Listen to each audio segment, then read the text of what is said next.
Et ce qui différencie les deux et ce qui constitue notre premier critère, c'est ce qu'on va appeler le momentum. Graphiquement, l'order block, c'est l'ordre qui va précéder la grosse poussée du prix.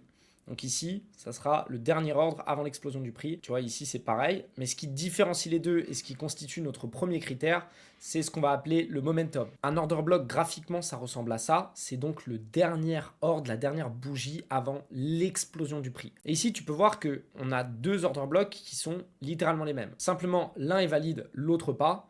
Et ça nous amène à notre premier critère. Premier critère, le concept d'inefficiency. Pour qu'un order block soit valide, il faut que ce dernier ait un momentum assez puissant pour créer un gap. En gros, entre le bout de la mèche de notre order block et la troisième bougie, il est préférable qu'on repère un gap de prix et non pas justement que le prix vienne remêcher directement sur l'order block. Dans le premier cas, on pourra utiliser l'order block dans notre stratégie, dans le deuxième, pas possible. Deuxième critère, qui ressemble beaucoup au premier mais qui est un peu différent, ce qu'on appelle la mitigation. Encore une fois, c'est un terme anglais, mais un order block qui a été mitigué, ça veut dire que le prix, suite à sa poussée, est revenu directement toucher l'order block. Je vous ai noté mitigation une fois, parce que si ça a déjà été le cas, on ne pourra pas l'utiliser pour entrer en position. Le moyen mémotechnique, pour retenir ça, c'est de se dire que c'est comme un coton-tige ou quelque chose que tu utiliserais une seule fois et qui ne viendrait pas à l'idée de reprendre la semaine d'après. Bah là, c'est pareil. On cherche que des order blocks qui n'ont pas été mitigués.